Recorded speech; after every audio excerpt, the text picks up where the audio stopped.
Satu dua tes. Assalamualaikum warahmatullahi wabarakatuh. Innal hamdalillah nahmaduhu wa nasta'inuhu wa nastaghfiruh wa na'udzu billahi ta'ala min shururi anfusina wa min sayyiati a'malina. Man yahdihillahu fala mudilla lahu wa man yudlil fala hadiyalah. Wa asyhadu an la ilaha illallah wahdahu la syarika lah wa asyhadu anna Muhammadan abduhu wa rasuluh. Ya ayyuhalladzina amanu taqullaha haqqa tuqatih wa la tamutunna illa wa antum muslimun. Ya ayyuhan nasu taqu rabbakumul ladzi khalaqakum min nafsin wahidah wa khalaqa minha zawjaha وبث منهما رجالا كثيرا ونساء واتقوا الله الذي تساءلون به والأرحام إن الله كان عليكم رقيبا يا أيها الذين آمنوا اتقوا الله وقولوا قولا سديدا يصلح لكم أعمالكم ويغفر لكم ذنوبكم ومن يطع الله ورسوله فقد فاز فوزا عظيما أما بعد فإن أصدق الحديث كتاب الله وخير الهدي هدي محمد صلى الله عليه وسلم وشر الأمور محدثاتها وكل محدثة بدعة وكل بدعة ضلالة وكل ضلالة في النار. Ma'asyiral muslimin, ikhwani fillah, rahimani wa rahimakumullah. Kita teruskan kembali pembahasan tafsir Al-Qur'anil Karim yang ditulis atau disampaikan oleh Fadilatul Syekh Muhammad bin Shalih Al-Utsaimin rahimahullahu taala. Sebelumnya ngelihat orang segini nih rodok medeni yang enggak pakai masker. Ada stok masker ini?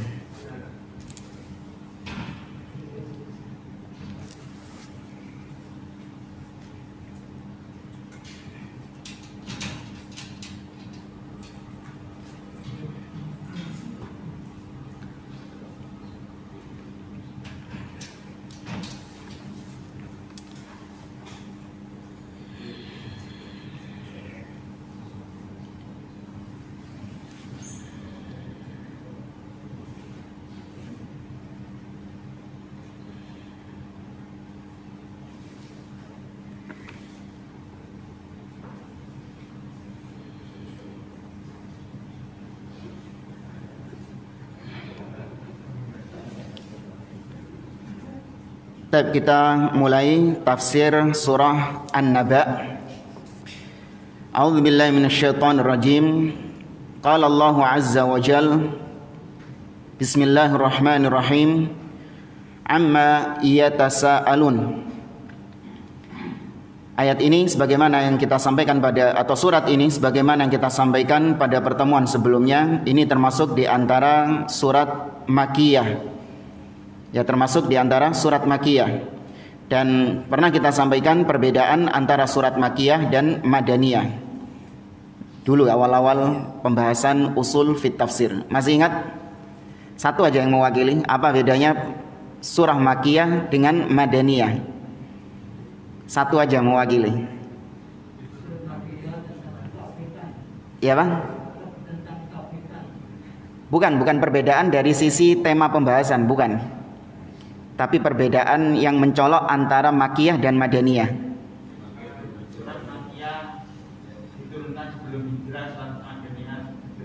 Nah, ya jangan sampai lupa. Jangan pakai definisi yang umum berjalan. Makkiyah diturunkan di Mekah, Madaniyah diturunkan di Madinah. Ini keliru. Makkiyah diturunkan pra hijrah, Madaniyah diturunkan pasca hijrah. Enggak peduli tempatnya di mana. Baik. Dan memang tadi yang disebutkan ayat-ayat Makkiyah atau surat-surat Makkiyah itu memang erat kaitannya dengan masalah-masalah akidah, masalah tentang tauhid, masalah tentang rukun iman, beriman kepada hari akhir. Itu kental dari ayat-ayat Makkiyah atau surat-surat Makkiyah. Adapun ayat-ayat Madaniyah itu isinya berkaitan dengan apa? Ahkam, tentang hukum-hukum, tentang fikih kalau bahasa kita. Di ayat yang pertama Allah Subhanahu wa taala membuka dengan firman-Nya amma yatasaalun. Ya, tentang apa mereka saling bertanya-tanya. Maksudnya mereka di sini adalah orang-orang musyrikin Quraisy. Kata Syekh Utsaimin, amma yatasaalu haula'il mukadzibuna bil Qur'an wa ghairihi. Tentang apa orang-orang para pendusta-pendusta itu, orang-orang yang mendustakan Al-Qur'an tersebut, tentang apa mereka bertanya-tanya. Tsumma ajaballahu azza wa jalla an hadha su'al. Allah membuka dengan pertanyaan. Di ayat yang kedua Allah langsung menjawabnya. Allah mengatakan anin naba'il azim. Mereka bertanya-tanya tentang berita yang besar. Ya, berita yang sangat besar. Alladzi hum fihi mukhtalifun. Yang mana mereka saling berselisih tentang berita tersebut. Tentang berita besar itu mereka saling silang pendapat alias saling berselisih. Ada khilaf di antara para ulama tentang an-naba'ul azim, berita besar ini. Kata para ulama, berita besar ini, kata para ahli tafsir, ada 3 penafsiran yang diperselisihkan oleh orang-orang musyrikin Quraisy.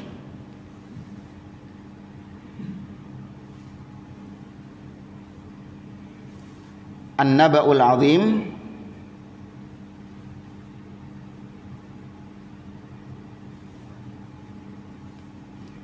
pendapat yang pertama yaitu kata para ulama tentang Al-Quran. Mereka berselisih tentang Al-Quranul Karim.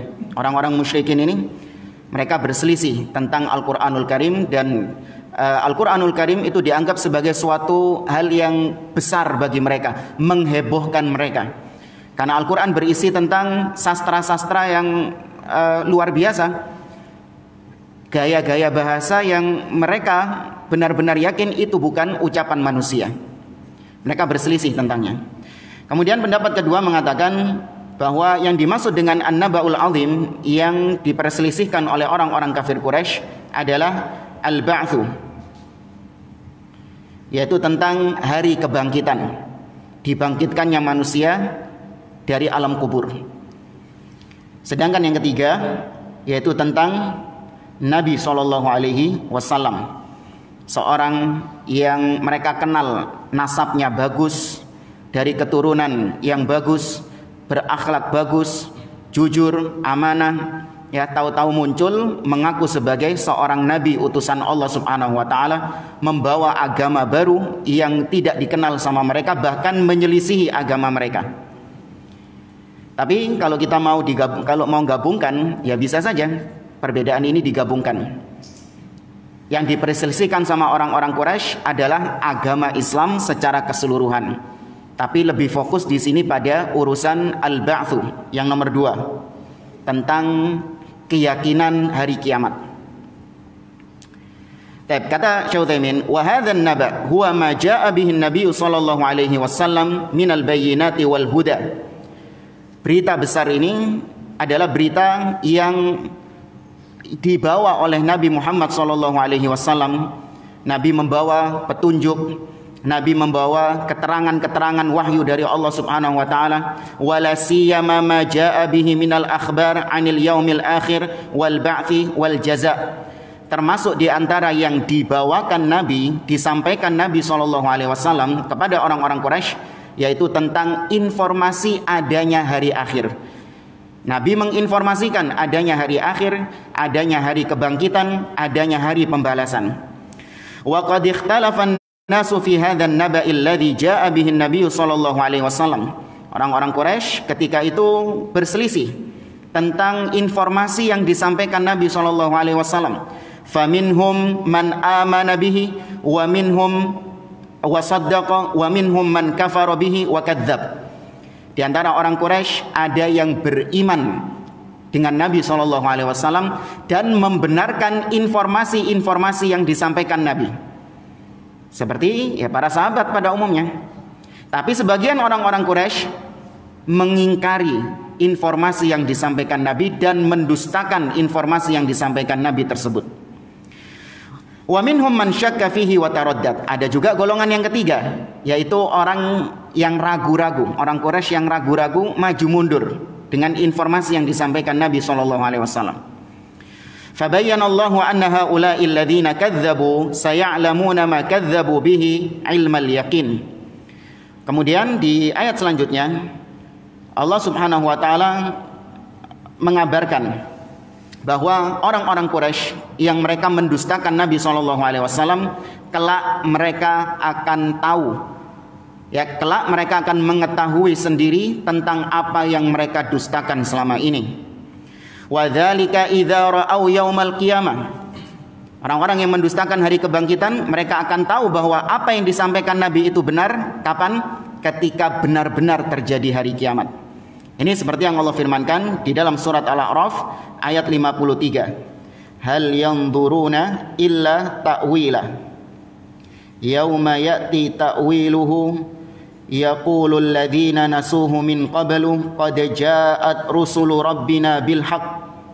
Fahal lana min syufa'a fayashfa'u lana aw nuraddu fana'mal ghairal ladzi kunna na'mal. Kata Allah, apakah yang mereka nanti-nantikan adalah kebenaran dari yang disampaikan Nabi itu. Yauma ya'ti ta'wilu, di hari ketika kebenaran itu datang kepada mereka, mereka mengatakan, maksudnya di hari kiamat itu, mereka akan mengatakan, orang-orang yang mendustakan itu akan mengatakan, qad ja'at rusulu rabbina bil haqq.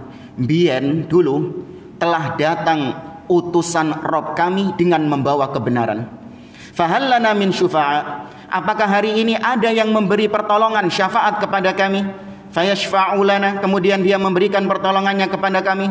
Au nuraddu fana'mal ghairal ladzi kunna na'mal, atau mungkinkah kami dikembalikan lagi ke dunia dan mengamalkan apa-apa yang dulu tidak kami amalkan. Artinya mereka berharap supaya dikembalikan ke dunia lagi. Allah tegaskan, kalla saya'lamun, thumma kalla saya'lamun. Kata Allah, kalla saya'lamun, sekali-kali tidak, sungguh mereka akan mengetahuinya. Kemudian sekali-kali tidak, artinya tidak seperti yang mereka sangkakan. Sungguh mereka akan mengetahuinya. Baik, jemaah yang dimuliakan oleh Allah, para ulama menyebutkan kenapa orang-orang kafir Quraisy mereka itu kok tidak beriman dengan hari akhir. Jadi perselisihan Nabi dengan kaumnya itu bukan tentang masalah apakah Allah itu Tuhan atau bukan. Bukan tentang masalah tauhid rububiyah, ini sudah clear. Ini ada orang-orang yang mengartikan, menafsirkan An-Naba'ul Azim itu tentang Allah Subhanahu wa taala. Artinya orang-orang musyrikin ini dianggapnya tidak meyakini adanya Tuhan. Dianggapnya orang-orang musyrikin ini ateis. Enggak. Bukan itu pertentangan Nabi dengan orang-orang kafir Quraisy. Orang-orang kafir Quraisy, sebagaimana yang kita ketahui, mereka mengakui Allah Subhanahu wa taala sebagai Rabb, sebagai Tuhan pencipta. Namun pertentangan mereka atau perselisihan Nabi dengan mereka dalam kasus ini, mereka tidak meyakini adanya hari kebangkitan. Mereka menganggap namutu wa nahya wa ma nahnu bima ba'utsin. Kami hidup, kami mati, dan sudah selesai, kami tidak akan dibangkitkan lagi. Pertanyaannya, apa yang melandasi mereka kok bisa sampai berkeyakinan seperti itu? Padahal secara akal sehat ya, mungkin enggak? Kan mereka sudah mengakui Allah itu yang menciptakan kan? Apakah mungkin manusia diciptakan, kemudian manusia hidup di atas muka bumi ini, ada yang berbuat kebaikan, ada yang berbuat keburukan, kemudian setelah mereka mati selesai, nggak ada cerita? Sia-sia kalau gitu. Untuk apa mereka dihidupkan? Kalau ternyata antara orang baik sama orang buruk tidak ada perbedaannya, sama saja. Ini secara akal saja sudah tertolak akidah mereka. Cuman kata para ulama, yang melandasi orang-orang kafir Quraisy, kenapa mereka kok tidak beriman dengan hari akhir? Karena syahwat mereka. Karena syahwat mereka. Mereka yang bergelimang dengan perbuatan-perbuatan nista, berzina, atau minum khamr, ya, atau membunuh, mendolimi orang lain. Kalau mereka percaya adanya hari pembalasan, maka berarti mereka nggak bisa lagi melakukan seperti itu. Paham nggak maksudnya? Ya, mereka nggak bisa lagi melakukan seperti itu. Maka lebih baik kita nggak percaya dengan adanya hari pembalasan itu, sehingga kita masih bisa terus melakukan perbuatan-perbuatan yang memang kita sukai.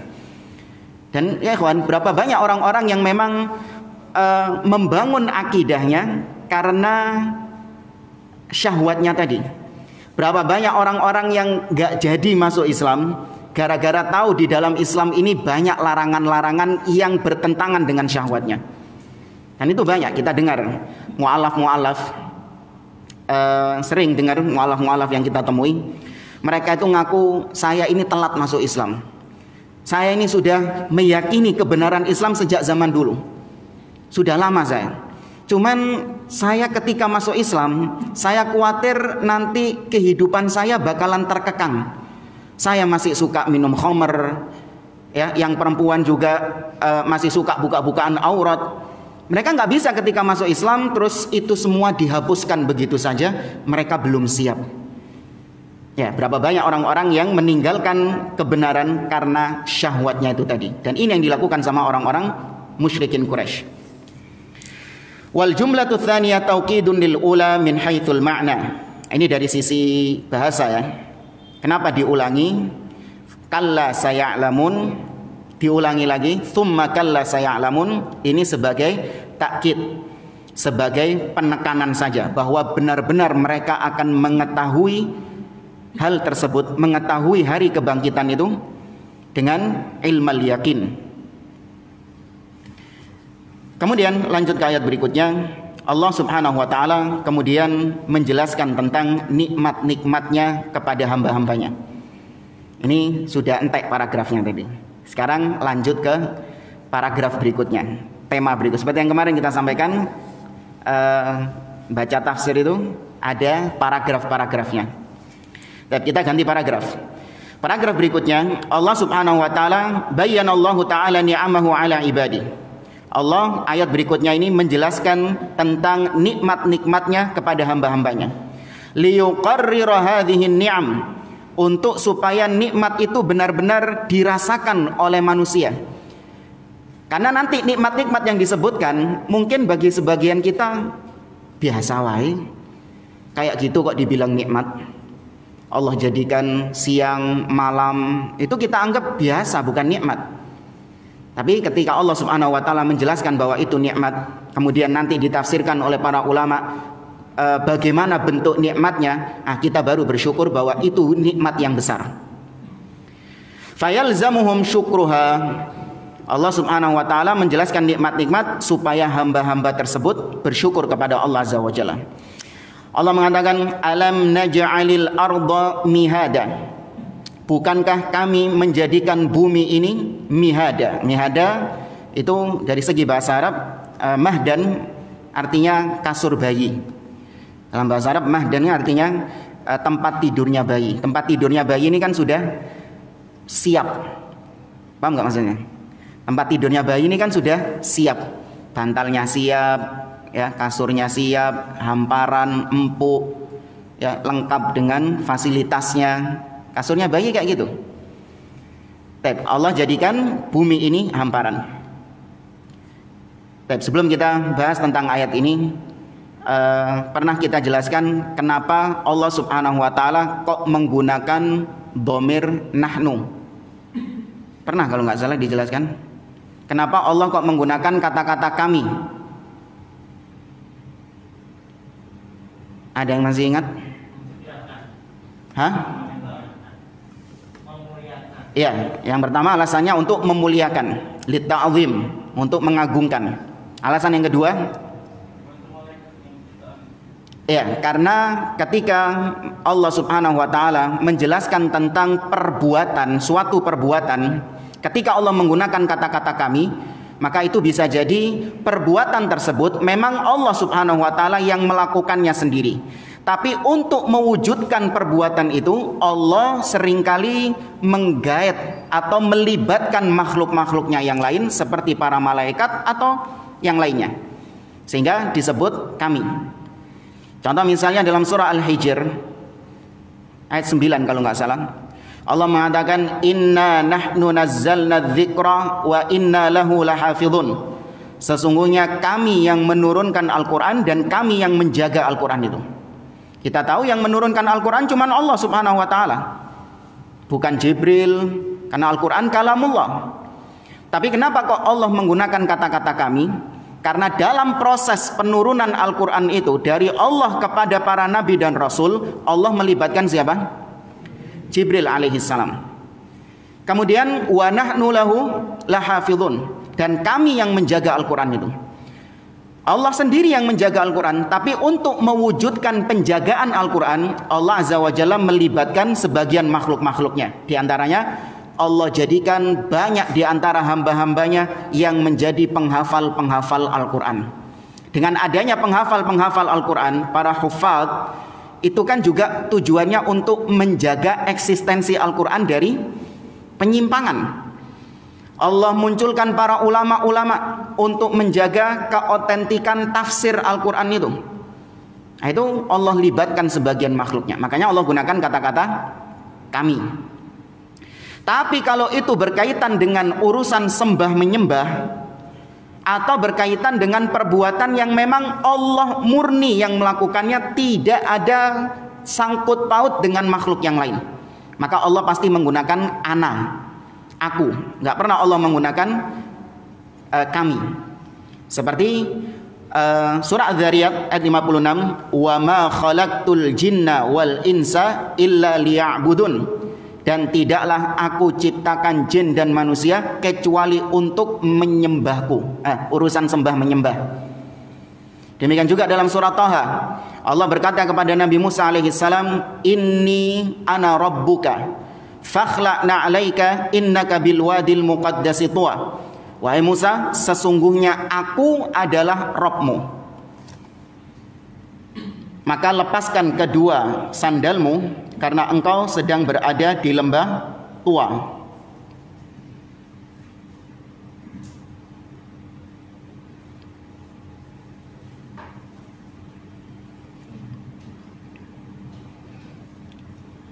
Kemudian perhatikan ayat setelahnya yang atas. Wa ana ikhtartuka fastami' lima yuha. Dan aku memilihmu wahai Musa, maka dengarkan apa yang diwahyukan kepadamu. Innani anallah, sesungguhnya aku adalah Allah. Pakai aku, bukan pakai kami. Ya, la ilaha illa ana, bukan nahnu. Tidak ada yang berhak disembah kecuali aku. Fa'budni, maka sembahlah aku, bukan sembahlah kami. Wa aqimis sholata li dzikri, dan dirikanlah salat untuk mengingatku. Ya, itu kaidahnya kenapa Allah menggunakan kata-kata kami dan Allah menggunakan aku. Jadi hati-hati dengan syubhat orang-orang Nasoro misalnya. Demi melegalkan akidah trinitasnya, mereka mengatakan di Quran kalian juga Allah menyebutkan kami. Berarti Allah itu banyak, berbilang, bukan tunggal. Nah, ini sama dengan akidah kami. Akidahnya orang-orang Nasoro, Allah itu berbilang, ya, trinitas, bukan tunggal. Tapi kita lanjut ke ayat ini. Kata Syekh Utsaimin, alam naj'alil arda mihada. Bukankah bumi ini kami jadikan hamparan? Ja'alallahu al-arda mihadan mumahhadatan lil khalqi. Allah jadikan bumi ini terhampar bagi makhluk-makhluknya. Laisat bisulbatil lati la yastati'una harthuha au harthaha. Allah tidak menjadikan bumi ini sifatnya keras semuanya, yang tidak bisa digunakan untuk bercocok tanam. Bumi ini masa sifatnya batu semua, enggak kan? Ya, ada tanah yang lembek yang juga digunakan untuk bercocok tanam. Walal masya 'alaiha illa bisu'ubah, dan Allah tidak menjadikan bumi ini sulit untuk dibuat jalan. Allah jadikan manusia mudah berjalan di atas muka bumi ini. Walaysat billinah billayyinah ar-rakhwa allati la yantafi'una biha, dan Allah juga tidak menjadikan bumi ini semuanya lunak, lembek, sehingga enggak bisa dimanfaatkan secara seutuhnya. wala yastaqirruna 'alaiha walakinnaha mumahhadatun lahum ala hasbi masalihihim wa ala hasbi ma yantafi'una bihi. Allah jadikan bumi ini hamparan untuk kemaslahatan manusia dan agar manusia bisa memanfaatkan bumi itu dengan baik. Kemudian ayat berikutnya, wal jibala autada, dan Allah jadikan gunung itu seperti pasak. Ya, Allah jadikan gunung itu pasak-pasak, bukan seperti pasak. Allah jadikan gunung itu pasak-pasak. Pasak ya pasak ya. Ya. Ja'alallahu ta'ala autadan lil ard. Allah jadikan gunung-gunung itu sebagai pasak untuk bumi. Bimanzilatil watat lil khaymah, seperti pasak yang digunakan untuk kemah. Itu kalau bikin kemah itu kan pasaknya ada yang menancap ke bawah dan ada sisanya ke atas, kan tidak ditutup kabeh kan. Nek ditutup kabeh nanti nyancang kemahnya gimana? Sebagian di bawah, sebagian di atas. Haitsu yuthabbituha fatathbutu bihi. Pasaknya kemah itu tujuannya adalah untuk mengokohkan kemah tersebut. Wa hiya aidan thabitatun. Demikian juga dengan gunung-gunung itu Allah jadikan pasak, sedangkan kemahnya itu adalah bumi ini. Ya, untuk menstabilkan bumi ini. Jadi gunung itu bukan tumpuan-tumpuan batu yang menjulang tinggi ke atas, enggak. Tapi gunung itu ada bawahnya itu ada ada isinya juga. Dulu kalau kita ngira gunung itu cuma tumpuan batu-batu tok, nggak ada bawahnya. Ini enggak, bawahnya ada. Dan ini termasuk diantara mukjizat Al-Quran. 14 abad yang lalu belum ada yang meneliti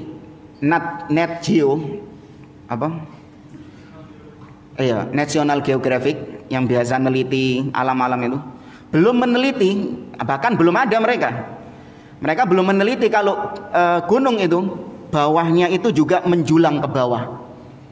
Tapi Al-Quran sudah memberikan informasi 14 abad yang lalu bahwa gunung-gunung itu bukan hanya tumpukan batu tapi juga menjulang ke bawah. Nah, ini termasuk diantara mukjizat Al-Quran ya, karena memang yang menginformasikan ini adalah yang menciptakan gunung itu. Kata beliau, wa hadhil autad qala ulama'ul ard inna hadhil jibal laha judurun rasikhatun fil ardi kama yarsukhu jadrul watadi bil jidar. Sesungguhnya gunung-gunung ini, kata para ahli-ahli geografi, sesungguhnya gunung-gunung ini memiliki akar yang kuat di dalam bumi. Ya, sebagaimana pondasi-pondasi rumah yang menopang tembok-tembok yang ada di rumah. Awatadul khaymah fil ardi, atau seperti pasak-pasak yang ada di kemah. Walidzalika tajiduha sulbatan qawiyatan la tuza'zi'uha riyah. Oleh karenanya Anda dapati gunung-gunung itu sangat kuat, kokoh sekali, tidak digoyang-goyangkan dengan angin. Tidak bisa digoyangkan dengan angin. Wa hadza min tamami qudratihi wa ni'matihi. Ini termasuk di antara kesempurnaan kemahakuasaan Allah dan di antara kesempurnaan nikmat Allah Subhanahu wa taala atas makhluk-makhluknya. Ayat berikutnya, ayat yang ke-8, wa khalaqnakum azwaja, dan kami jadikan kalian berpasang-pasangan. Kata Syekh Utsaimin, asnafan ma baina dzakarin wa untha. Allah jadikan berjenis-jenis antara laki-laki dengan perempuan, wa saghirin wa kabirin, ada yang pendek, ada yang tinggi, wa aswada wa ahmar, ada yang kulit hitam, ada yang kulit putih, wa syaqiyin wa sa'idin, ada yang hidupnya sengsara, ada yang hidupnya bahagia, ila ghairi dzalika mimma yakhtalifun nasu fihi, dan lain sebagainya yang memang manusia tidak diciptakan seragam oleh Allah Subhanahu wa taala, namun ada plus ada minus. Ya, ada dua kubu yang saling bertentangan. Ini bukan karena Allah Azza wa Jalla enggak mampu menciptakan manusia sama semua, enggak. Allah Azza wa Jalla mengatakan di akhir surat Hud, walau syaa rabbuka la ja'alan nasa ummatan wahidah.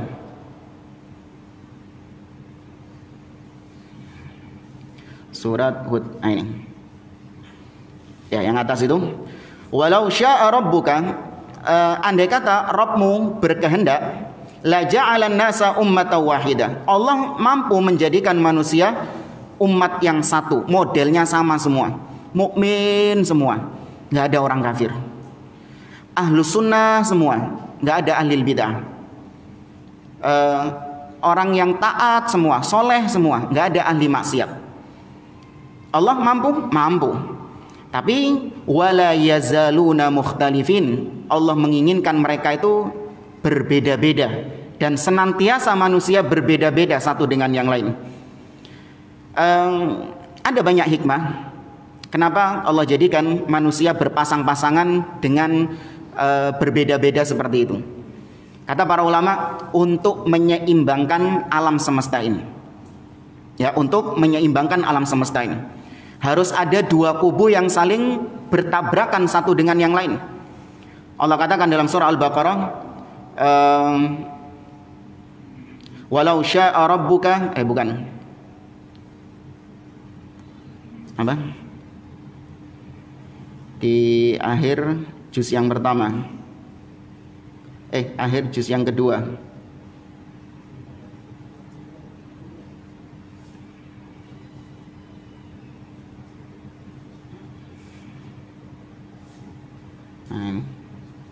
Ini.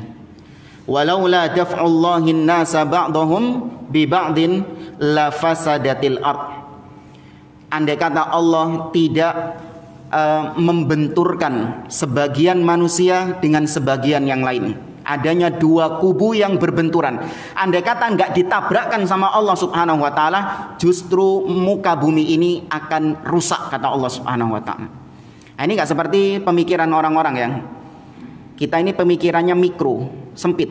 Kita berangan-angan coba ya, kalau bumi ini diisi oleh ahlus sunnah semua, kita pasti akan hidup damai, enak hidupnya. Kita pikirannya kan gitu.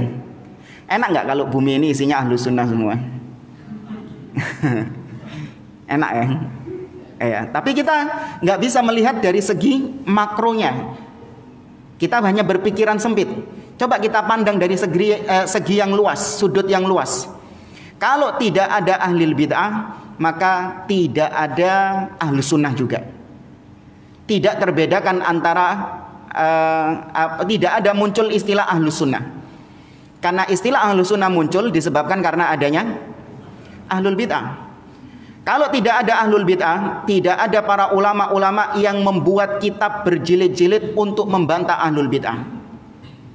Kitab-kitab nggak ada ya, nggak ada. Bahkan ma'had-ma'had, pondok-pondok pesantren, kajian seperti ini nggak ada, buyar semua. Kenapa? Toh orangnya sudah baik semua kok.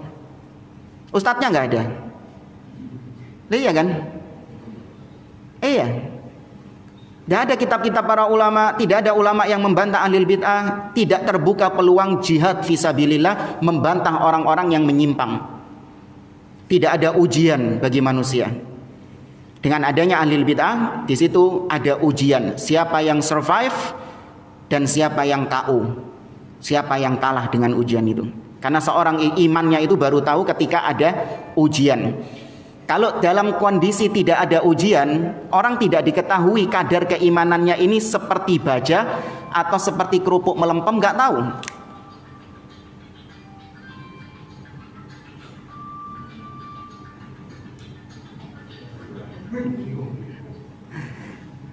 Ibarat seperti misalnya antum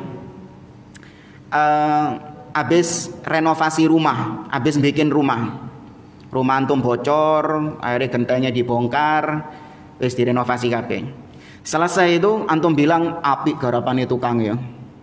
Dari mana antum tahu kalau garapane tukang apik? Belum tahu. Antum baru bisa mengatakan garapan tukangnya ini bagus ketika ada apa? Ketika ada hujan, ketika terjadi fitnah, ketika terjadi ketika ada syubhat, di situ baru tahu bagaimana kualitas seseorang itu dari situ. Makanya Allah Subhanahu wa taala jadikan ada mukmin, ada kafir, harus ada orang-orang kafir. Ada ahlus sunnah, harus ada ahli bid'ah. Ada yang taat, harus ada yang berbuat maksiat. Bukan berarti kita melestarikan kemaksiatan, awas, enggak. Jangan dianggap kata Ustaz Umar harus ada orang yang berbuat maksiat. Ya saya salah satunya. Enggak. Bukan itu maksudnya. Ya, tapi bagaimanapun juga seorang dai berdakwah ya untuk menghilangkan kemaksiatan, menghilangkan kesyirikan, menghilangkan kebid'ahan, mungkin enggak hilang semua? Enggak mungkin. Itu sudah menjadi ketetapan Allah untuk menyeimbangkan alam semesta ini. Atau sederhananya gini, antum bayangkan kalau Allah jadikan semua manusia kaya semua, gak ada yang miskin, modelnya kayanya itu sama semua, kualitas kekayaannya itu sama semua, berjalan gak kehidupan? Gak berjalan. Bukan berarti kita melestarikan kemiskinan, tidak. Sebagaimanapun kita berusaha mengentaskan saudara-saudara kita dari kemiskinan, tetap ada yang namanya orang miskin itu. Ya, untuk sekali lagi menyeimbangkan alam semesta. Kata beliau, fahum azwajun mukhtalifuna ala hasabi ma aradahu Allah azza wa jalla wa qtadathu hikmatuhu. Mereka dijadikan berpasang-pasangan, berbeda satu dengan yang lain sesuai dengan apa yang dikehendaki Allah, berdasarkan hikmah-hikmahnya Allah. Allah punya hikmah di situ. Liya'tabiran nasu bi qudratillahi ta'ala. Salah satu hikmahnya yang sederhana, supaya manusia mengambil ibrah dari kemampuan Allah, kemahakuasaan Allah. Bahwasanya Allah itu qadirun ala ayyaj'ala hadzal bashar alladzina khuliqu min maddatin wahidah wa min abin wahidin ala hadhil asnafil mutanawwi'atil mutabayyinah. Allah Maha mampu. Antum bayangkan kata beliau, bagus ini. Allah Maha mampu menjadikan manusia bermacam-macam, bermodel-model coraknya seperti ini, sifatnya, ya, kemudian warna kulitnya, bahasanya, semua dijadikan berbeda-beda, padahal mereka diciptakan dari bahan baku yang sama. Apa? Tanah, ya, air mani. Itu proses setelahnya. Dan mereka diciptakan atau berasal dari bapak yang sama semua, Adam alaihissalam. Tapi Allah mampu menjadikan mereka berbeda-beda satu dengan yang lain. Ya. Lanjut ke ayat berikutnya.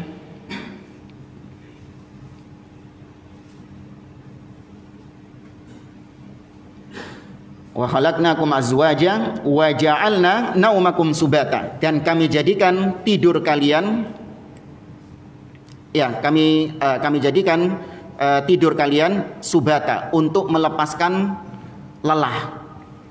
Kata beliau qati'an litta'ab. Subatan artinya qati'an litta'ab, untuk memutus kelelahan. Fannaumu yaqta'u ma sabaqa minat ta'ab.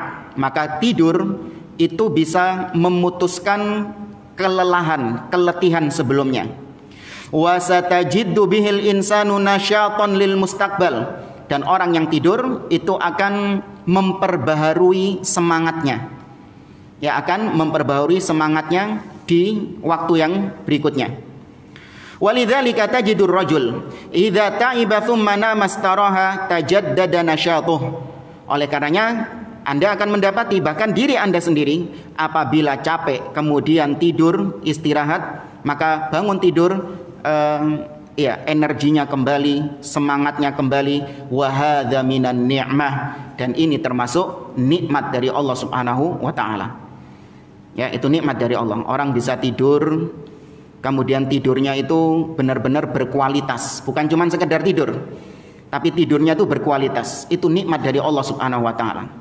Berapa banyak orang-orang yang memiliki kasur yang empuk, ruangan ber-AC, mewah seperti istana, tapi belum tentu dia bisa tidur dengan tidur yang berkualitas. Dia iri mungkin sama orang-orang yang tidurnya pakai kerdus, tapi bisa sampai tidurnya itu benar-benar berkualitas. Bangun pagi itu seger dia. Dan anak juga iri kadang ada orang-orang yang bisa tidur enak gitu, sekali nemplek. Iya, kadang iri gitu. Kok bisa gitu loh, nikmat itu kan, sekali nemplek, ya, nemplek nyenden mana gitu tidur. Apalagi kalau tidur di kajian itu nikmat ya. Nah, itu nikmat dari Allah Subhanahu wa taala. Wa huwa aidan min ayatillahi kama qala Allah Ta'ala wa min ayatihi manamukum bil laili wan nahari wabtighaukum min fadli. Dan tidur ini, kata beliau, termasuk di antara tanda-tanda kebesaran Allah Subhanahu wa taala. Allah sebutkan dalam surah Ar-Rum ayat 23, wa min ayatihi, dan di antara tanda-tanda kebesaran Allah, manamukum bil laili, tidur kalian di malam hari. Itu termasuk kebesaran Allah Subhanahu wa taala. Dan kenapa dihubungkan dengan capek ya? Wa ja'alna naumakum subata. Karena tidur itu benar-benar terasa nikmat ketika kita dalam keadaan capek. Itu benar-benar tidurnya itu terasa nikmat. Sama seperti Anda makan. Kapan makan Anda itu nikmat? Ketika lapar. Ya, coba kalau sudah kenyang, dikasih makanan yang paling enak tetap nggak enak. Sudah hambar rasanya. Ya Allah jadikan lelah. Ya Allah jadikan tidur untuk memutus kelelahan. Kemudian ayat selanjutnya, wa ja'alnal laila libasa. Dan kami jadikan malam itu libas. Libas artinya pakaian. Ja'alallahu hadzal laila 'alal ardi bimanzilatil libas ka'annal arda talbasuhu wa yakunu jilbaban laha.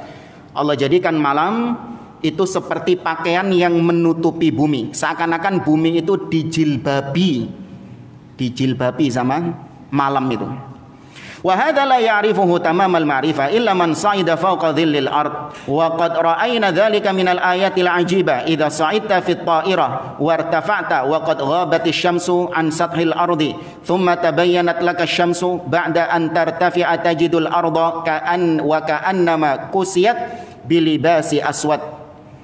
Kata beliau, tanda yang satu ini itu baru bisa Anda benar-benar melihatnya tatkala Anda berada di permukaan bumi yang atas. Seperti ketika, kata beliau, Anda naik ke atas pesawat. Ya, kemudian Anda akan melihat matahari tatkala tenggelam itu. Mungkin yang pernah naik pesawat ketika sore hari menjelang matahari tenggelam, itu seperti bumi ini di bawah itu sedikit demi sedikit ditutup oleh warna hitam. Seperti ditutup sama kain gitu. Jadi malam itu benar-benar membungkus bumi itu. Ya, benar-benar membungkus bumi tersebut. Baik, wa ja'alna al-laila libasa. Kemudian ayat berikutnya, wa ja'alna an-nahara ma'asya. Dan kami jadikan siang sebagai ma'asya, nyari golek ma'isya. Ya, ma'asya kehidupan. Ai ma'asyan ya'ishun nasu fihi fi talabir rizqi ala hasabi darajatihim wa ala hasabi ahwalihim wa hadza min ni'matillahi subhanahu wa ta'ala 'alal ibad. Allah jadikan siang hari itu untuk mencari rizki sesuai dengan kondisi mereka. Ini termasuk nikmat dari Allah subhanahu wa ta'ala kepada hamba-hambanya. Berarti dari ayat ini kita tahu aturannya Allah, ya, manusia itu malam tidur, siang bekerja. Itu aturan dari Allah. Yang menyelisihi itu akan mendapatkan problem dalam kesehatannya. Ya kan? Yang menyelisihi sudah akan mendapatkan problem dalam kesehatan. Ini 14 abad yang lalu belum diteliti oleh kedokteran. Kalau yang suka begadang malam, ya suka melean, kemudian paginya tidur, itu mengganggu kesehatannya, belum diteliti sama dunia kedokteran. Tapi Allah subhanahu wa ta'ala sudah mengungkapkan hal tersebut. Ini termasuk diantara mukjizat Al-Quran. Dan antum dapati orang yang melek malam, kemudian siang dibikin sama tidur, dibuat tidur, tidurnya tidur malam yang tidak dia lakukan, tidur siang yang dia lakukan mulai pagi, itu tidak akan bisa mengganti tidur malamnya. Orang kalau tidur malam mungkin katakanlah mulai jam 10 bangun jam 3 subuh. Berapa jam? 11, 12, 1, 2, 3, 5 jam lah. Dia tidur malam 5 jam. Itu paginya dia akan pagi dalam keadaan bugar, dalam keadaan fresh. Berbeda kalau dia melek malam, kemudian habis subuh tidur, bangun menjelang duhur, tetap sih kurang tidur. Ya apa enggak? Padahal berapa jam itu habis subuh itu? lebih dari 5 jam, tapi tetap gawane ku sik kurang turuku ini. Kenapa? Karena memang aturannya Allah nggak seperti itu. Ya, maka nggak baik begadang malam, apalagi tanpa ada maslahat di situ. Kecuali bagi orang-orang yang memang ada maslahat, seperti orang-orang yang menjaga perbatasan-perbatasan atau satpam, penjaga keamanan. Itu pun juga sekarang kan di rolling ya. Nggak dia terus yang dapat shift malam kan, pasti di rolling sama perusahaannya, karena memang nggak sehat. Kemudian berikutnya, kurang berapa menit? 5 menit. Kemudian ayat berikutnya, wa banaina fawqakum sab'an shidada, dan kami bangun di atas kalian 7 lapis langit yang kokoh, yang kuat. Wahia samawatus sab'.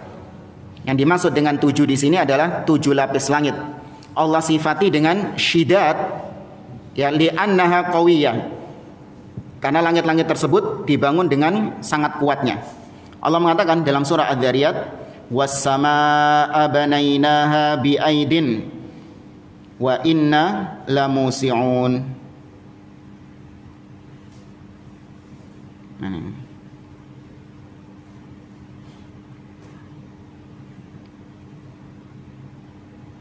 Tuh, udah ada.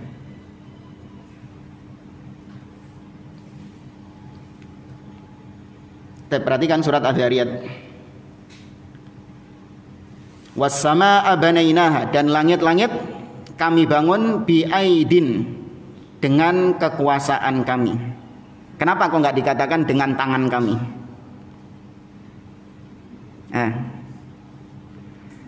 Padahal ada yang mengatakan aid itu jamak dari yad, jamak dari tangan. Aidun jamak dari tangan. Kenapa kok diterjemahkan dengan kekuasaan? Benar atau salah ini terjemahannya ini? Dengan kekuasaan kami atau dengan kekuatan kami? Benar terjemahannya, karena aidin di sini itu bukan jamak dari yad, bukan jamak dari tangan. Aidin di sini kata kerjanya ada yaidu aidan, ya, yang artinya memang kuat. Jadi benar terjemahan ini, memang bukan tangan yang dimaksud di sini. Allah Subhanahu wa taala membangun atau menjadikan langit itu kuat. Kemudian ayat berikutnya, wa ja'alna sirajan wahaja.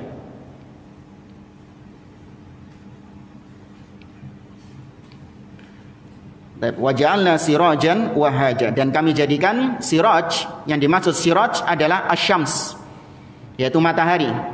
Fahiya sirajun mudhi'un, matahari ini sifatnya menyinari, ya, seperti pelita yang menyinari. Wahia aidan dzatu hararatin azimatin, tapi di samping menyinari bumi ini atau matahari itu wahaja. Wahaja artinya panas, ya, sifatnya panas.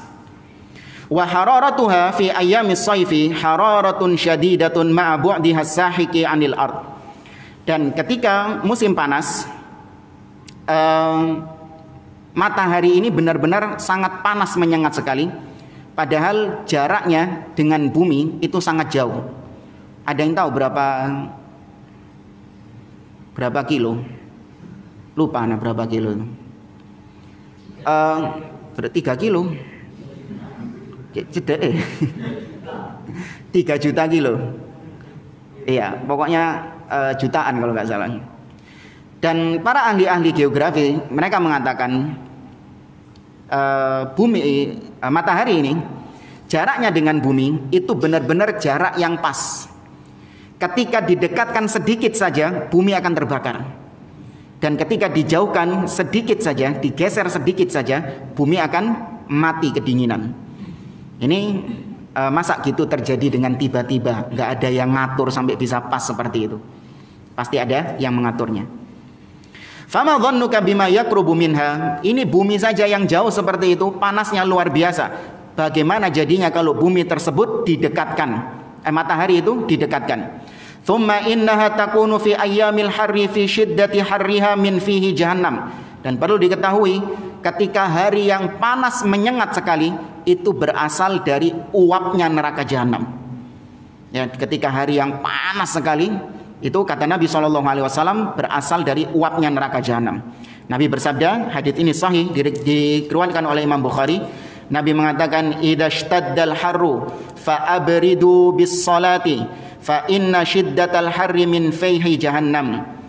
Apabila panas telah menyengat, ya maka tunda waktu pelaksanaan salat. Dan dulu masjid-masjid di zaman Nabi SAW itu nggak seperti sekarang dingin, ada AC-nya, enggak. Ketika panas menyengat itu ditunda sholatnya jemaah. Ada sunnahnya seperti itu. Sholat duhur terutama yang di panas-panas menyengat itu ditunda sholatnya beberapa saat kemudian, menunggu ya panasnya lumayan berkurang baru mereka melaksanakan sholat. Tapi kalau zaman sekarang sudah enggak ya, tinggal setel AC sudah selesai. Karena panasnya matahari itu berasal dari uapnya neraka jahanam. Dalam riwayat yang lain, Nabi mengatakan, ishtakatin naru ilallah. Neraka pernah sambat mengeluh kepada Allah Subhanahu wa taala. Neraka mengatakan, ya Rabbi, akala ba'di ba'da. Wahai Rabbku, sebagian dariku memakan sebagian yang lain. Sebagian dari neraka itu memakan sebagian neraka yang lain. Fa'adina laha binafasain. Maka Allah mengizinkan neraka memiliki dua nafas. Nafasun fis syita wa nafasun fis shaif. Nafas ketika musim dingin, nafas ketika musim panas. Fa ashaddu ma tajiduna minal bardi min zamhariri jahannam. Maka apa yang kalian dapati dari dinginnya bumi itu juga termasuk dari neraka zamharir. Ya, zamharir itu neraka yang dingin. Dinginnya tapi bukan dingin yang menyiksa. Kemudian wa ashaddu ma yakunu minal harri min fayhi jahannam. Adapun ketika panas, maka itu berasal dari uapnya neraka jahanam. Kalau ada yang mikir, kok bisa Ustaz?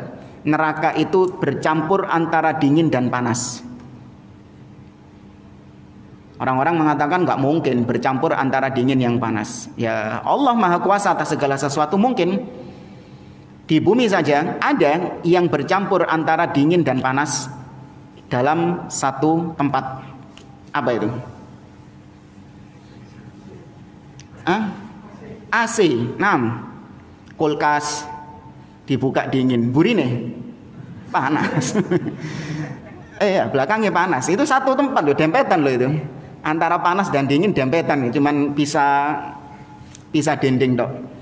Kalaupun nggak ada benda di bumi yang panas dan dingin itu jadi satu, maka Allah Subhanahu wa taala mampu menciptakan hal tersebut di akhirat. Saya berhenti sampai di sini. Insyaallah kita lanjutkan pembahasan ini pada pertemuan berikutnya. Wallahu taala alam. Kita akhiri, subhanakallahumma rabbana wa bihamdik asyhadu an la ilaha illa anta astaghfiruka wa atubu ilaik. Wa akhiru da'wana anil hamdulillahi rabbil alamin. Wassalamualaikum warahmatullahi wabarakatuh.